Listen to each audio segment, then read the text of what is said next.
내 아내는 달라져 있었다. 좋은 옷을 입고 좋은 차를 몰고 눈빛은 자신감으로 빛났다. 그런데 왜 나는 불안했을까? 늦은 저녁 아파트 단지 놀이터에서 그 모습을 보기 전까지는 몰랐다. 가로등 아래 그는 은숙의 어깨를 감싸 안았고 내 아내는 힘없이 그 손에 휘말렸다. 그 순간 내 온몸은 얼어붙었다. 다가가 소리쳤지만 돌아온 건 차갑게 비웃는 그의 얼굴뿐이었다.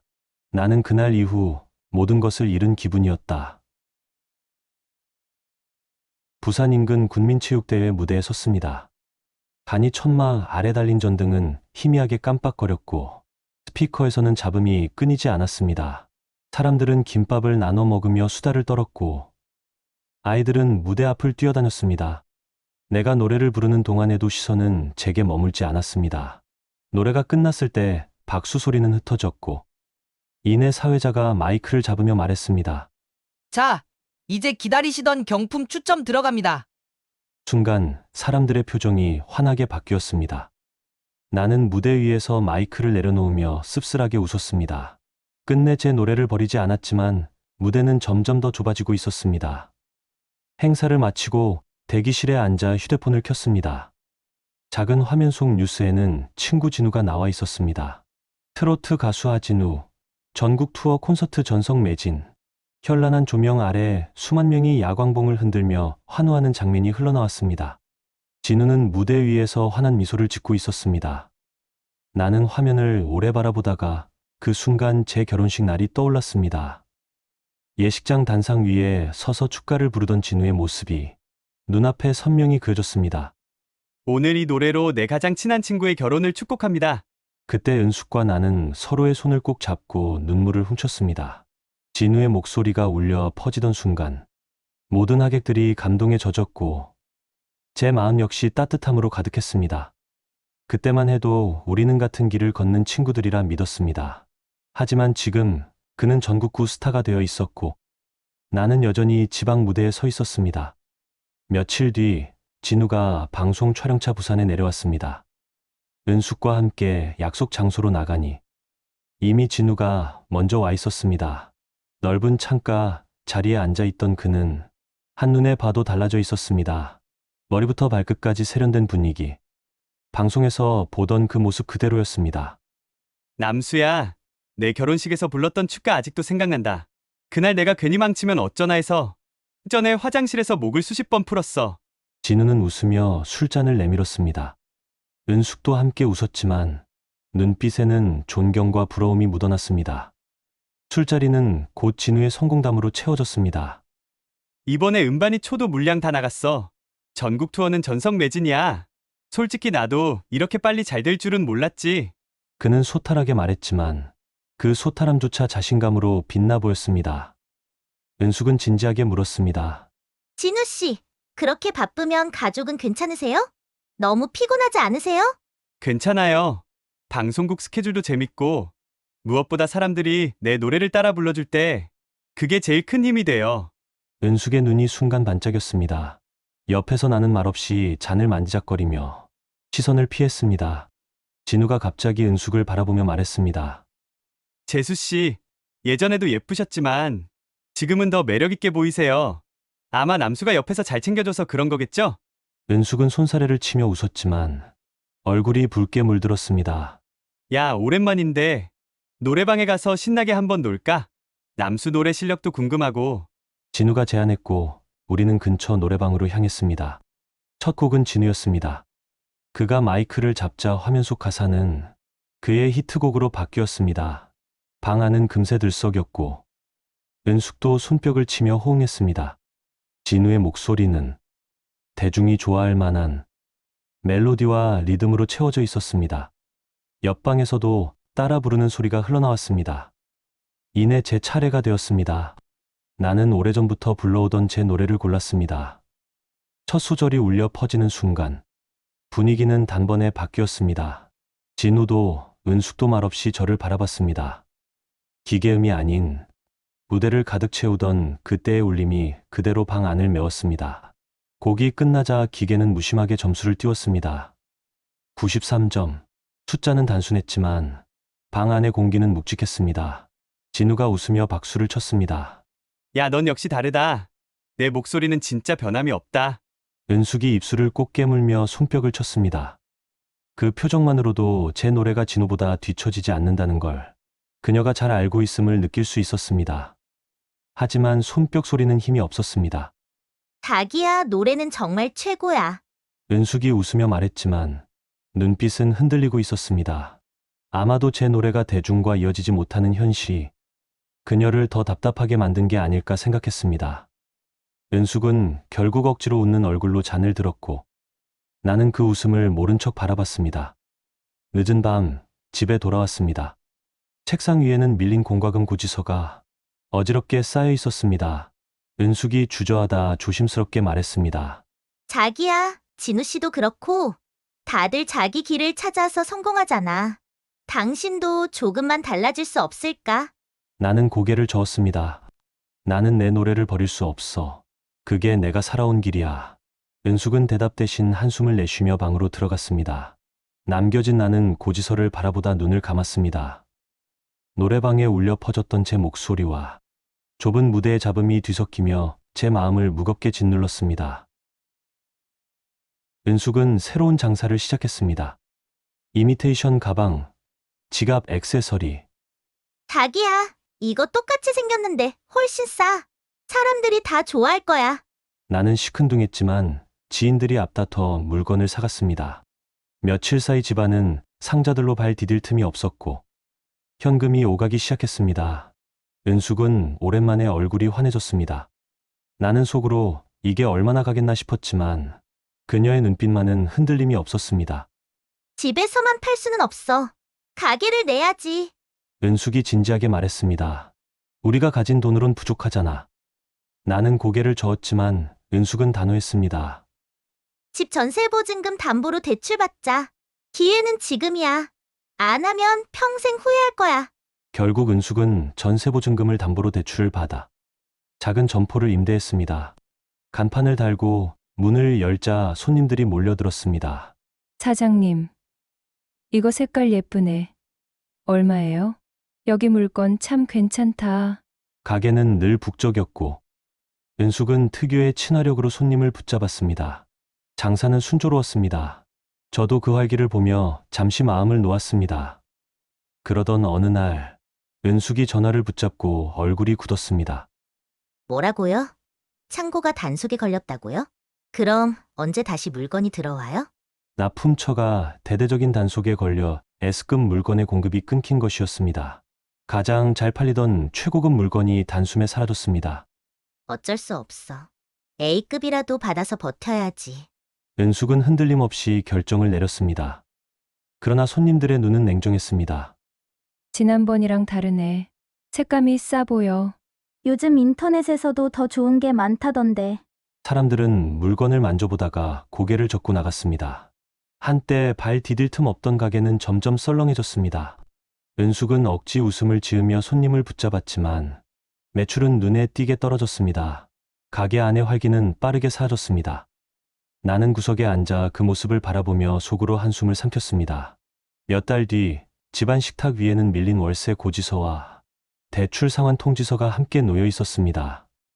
보증금 일부가 까였고 상황은 막다른 골목으로 치닫고 있었습니다. 은숙은 식탁에 앉아 담배 한 갑을 꺼냈습니다.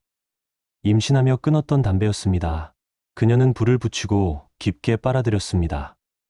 연기가 천천히 퍼져나갔습니다. 보증금은 날렸어. 월세도 밀렸고. 그녀는 담담하게 말했지만 눈빛은 패배가 아니었습니다. 그 불빛은 오히려 더 독하게 타올랐습니다. 다시 시작해야지. 이번엔 절대 안 물러서. 나는 아무 말도 하지 못한 채 그 모습을 바라봤습니다. 무너진 현실 앞에서도 담배 연기 속에 결의를 태우는 아내. 그 강인한 모습은 버겁고 두려우면서도 이상하게 믿음직스러워 보였습니다. 어느 날이었습니다. 은숙이 반짝이는 화장품 상자를 들고 들어왔습니다. 자기야, 이거 봐. 요즘 제일 잘 나가는 브랜드래. 내가 직접 써봤는데 피부가 달라졌어. 동안 피부 덕에 원래도 부러움을 사던 은숙은 그날따라 더 당당해 보였습니다. 나는 멈칫하며 그 말을 들었습니다. 이 사람 또 다른 길을 찾았구나. 며칠 뒤 은숙은 외출 준비를 했습니다. 짙은 립스틱에 정장을 걸치고 거울 앞에서 자신 있게 미소 지었습니다. 자기야, 은우는 재웠지? 나 세미나 다녀올게. 나는 은비를 안으며 고개를 끄덕였습니다. 그래, 잘하고 와. 출발은 순조로웠습니다. 은숙은 지인들을 불러 모아 능숙하게 시연했습니다. 언니, 이건 정말 프리미엄이에요. 제가 직접 써봤는데 효과가 확실해요. 동안 피부 덕에 마른 힘을 얻었고 몇몇은 큰 돈을 주고 제품을 샀습니다. 하지만 시간이 갈수록 한계가 드러났습니다. 효과는 있는데 너무 비싸. 솔직히 부담돼. 이번 달까지만 할게. 재고는 쌓여갔고 카드 결제일은 돌아왔습니다. 문제는 거기서 끝나지 않았습니다. 은숙은 어느 날 무심히 말했습니다. 자기야, 문기 씨 알지? 피부 고민 많다고 했잖아. 내가 모임에 데려가면 좋을 것 같아. 나는 순간 불편했지만 결국 말했습니다. 그래, 알아서 해. 며칠 뒤 제 지인은 은숙의 모임에 앉아 있었습니다. 처음엔 응원하는 눈치였지만 몇 달이 지나자 불만이 터져 나왔습니다. 남수야, 내 아내 때문에 괜히 돈만 날렸다. 나는 말문이 막혔습니다. 집에 돌아오면 은숙은 피곤한 얼굴로 중얼거렸습니다. 조금만 더 버티면 돼. 처음이라 그런 거야. 나는 젖병을 씻다 멈칫하며 고개를 끄덕였습니다. 그래, 이번엔 믿어보자. 그러나 마음속 깊은 곳에는 불안이 번져가고 있었습니다. 재고 상자를 정리하며 은숙은 한숨을 쉬었습니다. 하지만 눈빛만큼은 꺾이지 않았습니다. 실패한 게 아니야. 방법이 틀린 거지. 내가 할 수 있는 건 분명히 있어. 다른 길을 찾으면 돼. 그녀는 오히려 더 독하게 마음을 다지는 듯했습니다. 나는 묵묵히 바라보다 속으로 중얼거렸습니다. 역시 내 아내다. 무너져도 다시 일어서는 힘이 있다. 밤이 깊어 은비와 은우가 잠든 뒤 나는 그 곁에 앉아 있었습니다. 지쳐 있었지만 은숙의 자신감은 이상하게도 제게 버팀목처럼 다가왔습니다. 그래, 이번엔 당신이 잘 되는 걸 내가 지켜볼 차례구나. 내 무대는 점점 줄어들었지만 은숙은 다른 무대 위에서 확실히 빛나고 있었습니다. 고가 화장품이 무너지고 건강식품이며 다이어트 보조제까지 시도했지만 모두 실패로 끝났습니다. 나는 처음에는 믿어주려 했지만 반복되는 좌절에 마음이 점점 지쳐갔습니다. 특히 절친 형네 부부와의 갈등은 오래된 인연마저 끊어버렸습니다. 남수야, 나 와이프와 싸우고 난리 났어. 재수 씨 때문에 이게 뭐냐. 그 말은 칼날처럼 가슴을 파고들었고 나는 술잔을 기울이며 허공만 바라보았습니다. 믿어주고 싶었는데 믿은 대가가 왜 이렇게 아프게 돌아오는지 알 수 없었습니다. 며칠 동안 은숙은 조용했습니다. 6개월 뒤 다시 카탈로그를 펼쳐들고 제 앞에 앉았습니다. 자기야, 이번엔 달라? 금강뷰티라고 내가 제일 잘 아는 분야로 돌아왔어. 이건 보급형 제품이야. 누구나 부담 없이 쓸 수 있어. 그녀의 목소리는 단단했고 눈빛은 흔들리지 않았습니다. 나는 말없이 바라보다가 고개를 끄덕였습니다. 보급형 화장품은 확실히 달랐습니다. 가격이 낮으니 사람들은 쉽게 지갑을 열었고 은숙의 피부는 그 자체로 가장 강력한 광고였습니다. 은숙 씨 피부 보니까 믿음이 가네. 저도 써볼게요. 사람들이 웃으며 제품을 들고 나가는 모습을 보며 저도 모르게 안도했습니다. 이번에는 정말 길이 열리는 것은 아닐까 하는 작은 희망이 피어올랐습니다. 은숙은 밤마다 노트북을 켜고 매출표를 정리했습니다. 자기야, 이대로 가면 관리자 자리까지 갈 수 있어. 팀이 점점 커지고 있거든. 그녀는 피곤한 기색도 없이 눈빛이 반짝였습니다. 나는 웃어 보였지만 속으로는 불안이 떠나지 않았습니다. 만약 이번에도 무너진다면 우리는 어디로 가게 될지 알 수 없었습니다. 며칠 뒤 은숙은 본사 교육을 다녀왔습니다. 돌아온 얼굴은 오랜만에 설렘으로 가득 차 있었습니다. 오늘 강의는 정말 달랐어. 이만호 본부장이라는 분이 직접 오셨는데 사람들을 휘어잡는 힘이 있더라. 그리고 내 발표 듣고 설명이 명확하다며 칭찬까지 해주셨어. 그녀의 목소리는 흥분으로 떨렸고 눈빛은 확신으로 빛났습니다. 그날 밤 나는 그녀의 이야기를 들으며 조용히 미소 지었습니다. 그래, 잘하고 있네. 그런 분이 옆에서 힘이 돼주니 든든하지. 솔직히 말하면 저 역시 그 이름이 고마웠습니다. 은숙의 자신감을 다시 일으켜 세워준 사람이었으니까요. 봄 기운이 완연하던 날, 금강뷰티 부산 경남 리더 세미나가 열렸습니다. 자기야, 이번 세미나 규모가 좀 크거든? 회사에서 초대 가수를 찾길래 자기 추천했어. 잘했지? 그래? 잘했네. 고마워. 다소 당황스러웠지만 어쨌든 수입이 들어오는 거라 고마웠습니다. 행사장은 이미 수백 명으로 가득 차 있었습니다. 무대 위 현수막에는 큼직하게 금강뷰티 로고가 걸려 있었고 곳곳에 설치된 스피커에서는 경쾌한 음악이 흘러나왔습니다. 은숙은 단상에 올라섰습니다. 손에는 마이크, 얼굴에는 자신감이 가득했습니다. 저는 처음엔 두려웠습니다. 하지만 포기하지 않고 도전했기에 지금 이 자리에 서 있습니다. 환호와 박수가 터져 나왔습니다. 은숙은 한층 빛나 보였습니다. 잠시 후 사회자가 다시 마이크를 잡았습니다. 이제 분위기를 더 뜨겁게 달궈줄 순서입니다. 오늘 세미나를 빛내줄 초대 가수 홍남수 씨. 순간 객석에서 웅성거림이 일었습니다. 나는 무대 위로 걸어나가 마이크를 잡았습니다. 안녕하세요. 저는 가수 홍남수입니다. 그리고 오늘 무대에서 발표하신 김은숙 팀장의 남편이기도 합니다. 청중들이 놀란 듯 서로를 바라보다가 곧 박수와 함성이 터져 나왔습니다. 와, 부부가 함께 하는 거였네. 역시 성공한 사람 뒤에는 가족이 있구나. 음악이 흐르고 제 목소리가 강당을 메웠습니다. 앞자리에서 은숙은 눈시울을 붉히며 저를 바라봤습니다. 그 순간만큼은 저도 아내의 무대 속 일부가 된 듯한 기분이었습니다. 노래가 끝나자 박수는 예전처럼 폭발적이지 않았지만 부부가 함께 무대에 섰다는 사실은 분위기를 더 뜨겁게 만들었습니다. 은숙은 그 박수 속에서 뿌듯함을 느꼈습니다. 행사장 뒤편 팔짱을 낀 채 무대를 바라보던 이가 있었습니다. 그가 바로 금강뷰티 본부장 이만호였습니다. 그의 시선은 무대 위 노래하는 저보다 단상에서 당당히 서 있던 은숙의 모습에 오래 머물렀습니다. 세미나 이후 은숙의 사업은 빠르게 성장했습니다. 보급형 제품은 시장에서 확실히 자리를 잡았고 은숙은 관리자로 승급했습니다. 지역 모임에서도 은숙의 이름이 자주 오르내렸습니다. 사장님, 은숙 팀장님 덕분에 매출이 많이 일었어요. 은숙 씨, 본부장님이 일 똑부러진다고 칭찬이 많으셔. 칭찬과 인정을 받을 때마다 은숙의 어깨는 더 당당해졌습니다. 그녀는 점점 회사 내에서 얼굴이 알려졌고 사람들은 은숙을 리더 후보라 불렀습니다. 며칠 뒤 은숙은 본사로부터 전화를 받았습니다. 은숙 팀장님 축하드립니다. 이번 전국 리더 모임 발표자로 초대되셨습니다. 특히 이만호 본부장님이 직접 추천하셨어요. 통화 속 선명히 들리는 목소리에 저도 함께 축하를 해주었습니다. 자기야, 축하해. 너무 무리하지는 말고 몸 챙겨가면서 일하자. 알았지? 늦은 저녁 아파트 단지에 들어섰는데 낯선 검은 세단이 서 있었습니다. 조수석 문이 열리더니 은숙이 내려왔습니다. 운전석에는 양복 차림의 사내 이만호였습니다. 오늘 고생 많으셨습니다. 역시 은숙 팀장님답습니다.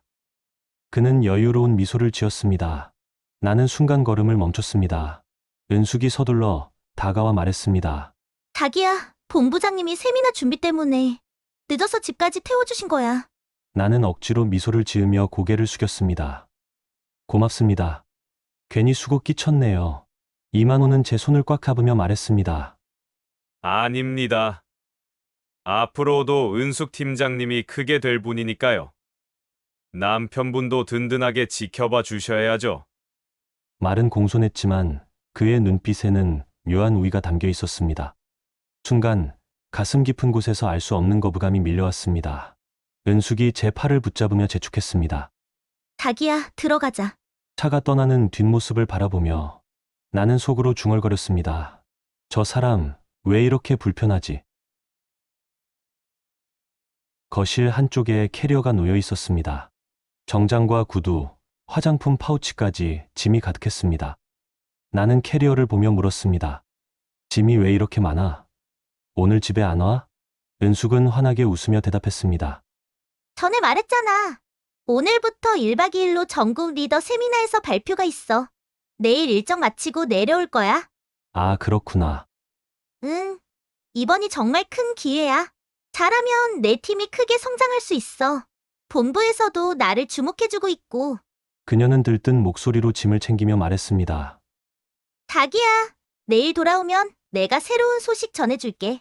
정말 우리 인생이 달라질지도 몰라. 나는 조용히 고개를 끄덕였습니다. 그래, 잘하고 와. 애들은 내가 챙길 테니까 걱정하지 마. 은숙은 캐리어를 닫으며 미소 지었습니다. 그 웃음은 지친 아내가 아닌 꿈을 향해 나아가는 여인의 얼굴이었습니다. 다음 날 늦은 오후 은숙이 돌아왔습니다. 캐리어를 끌고 들어서는 순간 나는 반갑게 물었습니다. 발표 잘했어? 응, 잘했어. 본부에서도 칭찬 많이 받았고, 팀원들도 다 응원해줬어. 말은 자신감에 차 있었지만 어딘가 이상했습니다. 미소가 어색했고 눈빛은 불안하게 흔들렸습니다. 정장 재킷은 구겨져 있었고 메이크업은 대충 지워진 듯 번져 있었습니다. 나는 캐리어를 받아들며 조심스럽게 물었습니다. 많이 힘들었나 보네. 고생했어. 괜찮아. 그냥 피곤해서 그래. 은숙은 짧게 웃고 방으로 들어갔습니다. 문이 닫히는 소리가 들리자 나는 한동안 그 자리에 서 있었습니다. 뭔가 설명할 수 없는 허전함이 가슴을 짓눌렀습니다.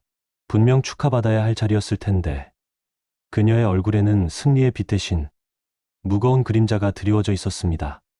그날 이후 은숙의 외출은 눈에 띄게 잦아졌습니다.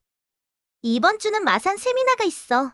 내일은 본부 회의가 늦게 끝날 것 같고. 처음에는 단순히 바빠진 일정이라 생각했습니다. 하지만 며칠이 지나자 새벽이 늦도록 들어오지 않는 날이 이어지기 시작했습니다. 어느 날 은숙은 평소보다 더 들뜬 얼굴로 집에 들어왔습니다. 식탁 위에 가방을 올려두며 저를 바라봤습니다. 자기야, 나 이번에 본부장 됐어. 나는 순간 멍해졌습니다. 본부장? 응, 회사에서 공식 임명됐어. 이제 내 팀만 해도 수백 명이야. 앞으로는 더 큰 무대를 맡을 수도 있대. 그녀는 어린아이처럼 웃으며 말했습니다. 눈빛은 피곤했지만 그 웃음은 분명 자신감으로 빛나고 있었습니다. 정말 대단하다. 고생한 보람이 있네. 나는 억지로라도 미소를 지으며 박수를 쳤습니다. 그날 이후 은숙의 외출은 더 잦아졌습니다. 출장도 늘었고 때로는 늦은 밤까지. 연락이 닿지 않을 때도 있었습니다. 전화를 받아도 회의가 길어졌다는 한마디로 전화를 끊곤 했습니다. 나는 스스로를 다독였습니다. 이제 본부장이니까 그럴 수도 있지. 하지만 마음속 한구석에는 알 수 없는 이질감이 남아 있었습니다.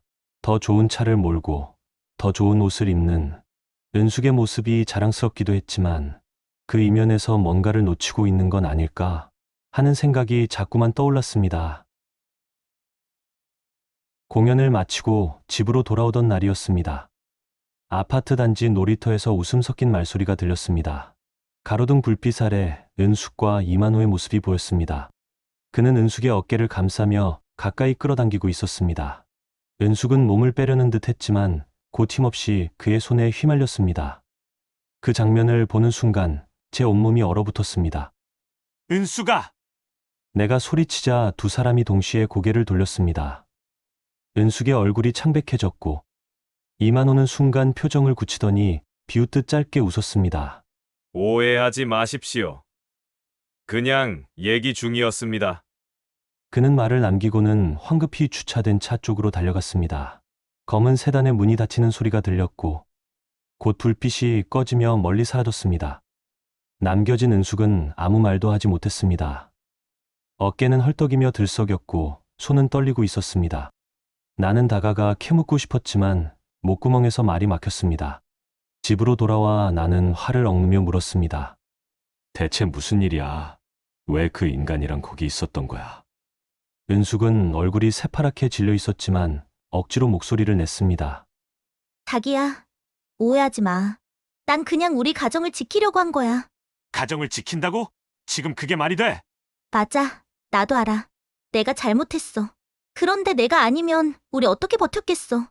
누가 돈 벌어오래? 이렇게까지 해서 돈 벌어야 해? 그럼 당신 수입 뻔한데 내가 어떻게 해야 하는데? 나도 지금 힘들단 말이야. 은숙의 눈물의 의미를 알면서도 알 수 없었습니다. 그녀의 울먹이는 목소리 속에서 오래전 기억이 떠올랐습니다. 임신 8개월 차였던 은숙이 붓기로 힘들어하며 거울 앞에서 울던 모습. 나는 그때 괜찮아. 시간이 지나면 나아질 거야 하며 대수롭지 않게 넘겼습니다. 산후 우울증에 시달리던 그녀 옆에서도 나는 공연과 일을 핑계로 집에 자주 없었습니다. 그 기억이 지금 눈앞에 은숙과 겹쳐졌습니다. 그녀의 잘못을 추궁해야 하는 순간이었지만 제 안에서 날카로운 분노와 함께 이상한 죄책감이 섞여 올라왔습니다. 그래서 그 인간이라 이런 식으로까지 해야 했단 말이야? 제 목소리는 분노와 혼란으로 갈라졌습니다. 은숙은 대답하지 못한 채 고개를 숙였습니다. 눈물 한 줄기가 뺨을 타고 흘러내렸습니다. 은숙을 이해하기로 했습니다. 그러던 어느 날 나는 믿을 수 없는 장면을 목격하고 말았습니다.